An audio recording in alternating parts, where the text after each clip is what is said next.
we're going to jump right into where we left off on chapter 38. We've covered the first 8 verses. That's pretty good. It took us how many weeks? And now we're going to do the rest, and 39 in the rest of this hour perhaps. So we've got 30 minutes. All right, so verse 9. Thou shalt ascend and come like a storm. All right, this is this great military alliance. Thou shalt be like a cloud to cover the land, thou and all thy bands and many people with thee. We can now understand, in modern terms, this is a massive, massive military alliance. Today they talk about coalitions, right? But this is a massive military alliance. And verse 10, thus saith the Lord God, it shall also come to pass that at the same time shall things come into thy mind, and thou shalt think an evil thought. What evil thought? This, of course, is catching you flat-footed. That evil thought, when we understand the conflict for dominion, the evil thought is being guided by or influenced by Satan, the evil thought, with this massive, nearly global army, this alliance. We can, for once and for all, do what to Israel? Destroy her, obliterate her, erase her off the face of the earth, including that minuscule population of some 15 million Jews on the entire planet. Nasrallah, who's one of the troublemakers in let's see, Iraq. Nasrallah, one of these clerics, but he's also somewhat militant. And he said, I wish all the Jews in the world would all move to Israel. Now, why would he say that? Easier to get them all. With one nuclear bomb, we got them all in one cage there. We can wipe them out in one bomb instead of having to keep scouring all over the world to get the 6 million Jews in the United States and a million more still up in Russia and scattered around the world. The evil thought, I believe, is clearly that Satan is mustering this enormous global military alliance for this the single purpose of the annihilation of the Jewish people before the visible second coming of Jesus Christ, after the 7-year tribulation, even after the fulfillment of this Magog prophecy. You all follow that? Now, one might argue, wait a second, Ed, the next passages tell you what the evil thought is. And thou shalt say, I will go up to the land of unwalled villages. I will go up to them that are at rest, that dwell safely, all of them dwelling without walls and having neither bars nor gates, to take a spoil and to take a prey. Now you got taking a spoil and to take a prey, to turn thine hand upon the desolate places that are now inhabited, and upon the people, that be Israel, that are gathered out of the nations. It's not a single thought, is it? Several thoughts there. Several thoughts involved. And yes, while that is evil, it doesn't come up to a solution that Hitler didn't complete himself. In other words, and thou shalt think an evil thought. That evil thought will originate with Satan. Satan, of course, is, since the cross, has been pursuing his final and only recourse as a solution, and that is the annihilation of every single Jew before the visible second coming of Christ.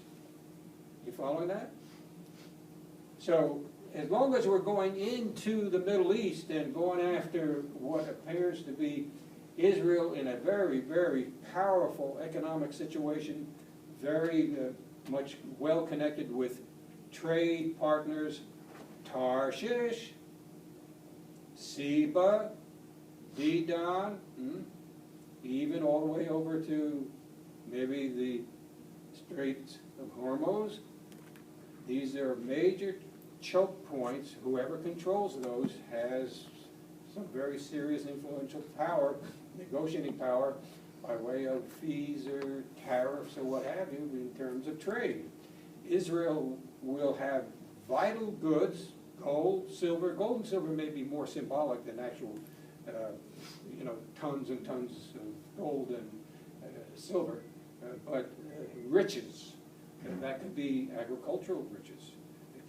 It could be minerals. It could be also her technology that she's becoming a forerunner in terms of the rest of the world. But this evil thought comes to mind.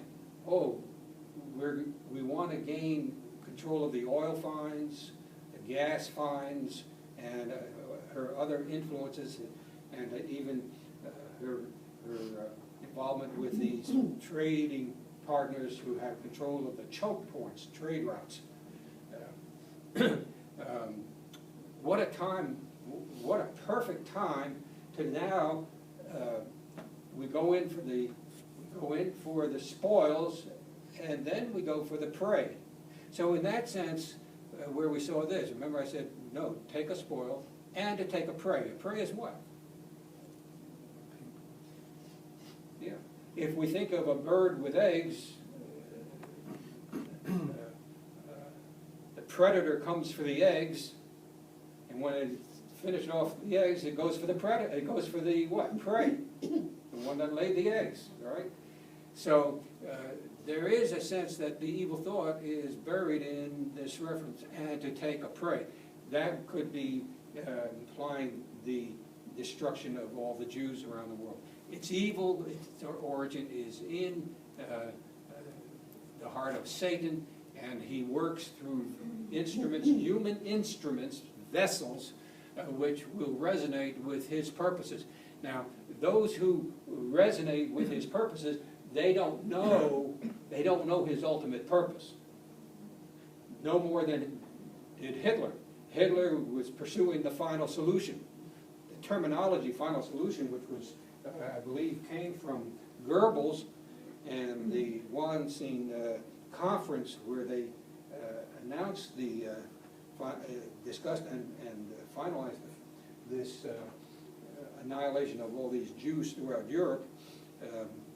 That final solution concept, I believe, was satanic, and he thought that through Hitler, he was on his way to destroying all the Jews. Now, obviously, that's non-negotiable. Even though we have historic revisionists saying that the Holocaust never happened, the fact of the matter is that it did, and far more in excess of 6 million Jews perished, of which 1.5 million were just children and infants. What was going on here? What is going on today? Why is the Middle East? Why is a country like Japan that has a population, the last time I heard, was about 400 Jews, and it is highly anti-Semitic, and reads all of Nazi literature, including Mein Kampf, and everything coming out of the Middle East, all of this anti-Semitic literature.